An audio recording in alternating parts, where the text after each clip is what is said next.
Your voice isn't the only thing being transmitted on your cell phone. Germs are being transmitted too.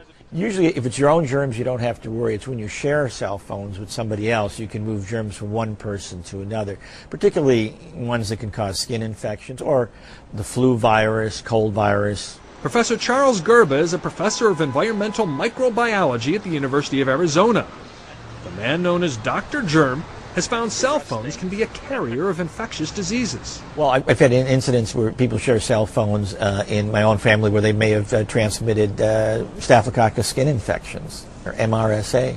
MRSA, which is short for methicillin-resistant Staphylococcus aureus, is a skin infection that is resistant to penicillin. When Dr. Gerba saw this infection on his niece, he tested her cell phone. It came up positive for MRSA.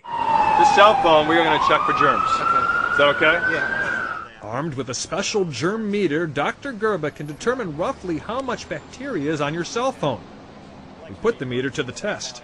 Well, we're going to find out if you ever talk dirty on it. The testing only takes seconds. All phones have bacteria, but the more there is, the better chances of getting someone sick. 195, you're really close to the limit. Under 200 means hundreds of bacteria. When you get above 200 on the meter, it means thousands. Above 300 means tens of thousands. And above 500, hundreds of thousands of bacteria. Do you have a cell phone with you? Yes, I do. Let me look at Melissa ended up with the highest number of all the cell phones we sampled, 336, which means the high tens of thousands of bacteria.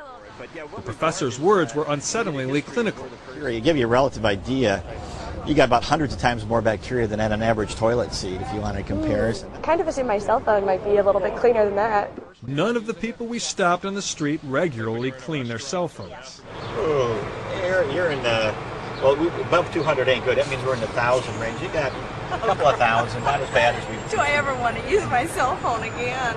Yeah, well, maybe not. Maybe cut your husband off. He might be the source. You never know. Blame the husband. Always blame the husband. That's a good idea. Of the 11 phones we tested, 5 failed the germ meter test.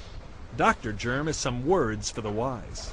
I think a good advisable with any type of electronic equipment that you might end up sharing is you wipe it down with a disinfectant, a disinfectant cloth or wipe, but don't spray disinfectants directly onto it. You could ruin your equipment. So keep your phone clean, even if your conversations sometimes aren't. Gary talking to CNN.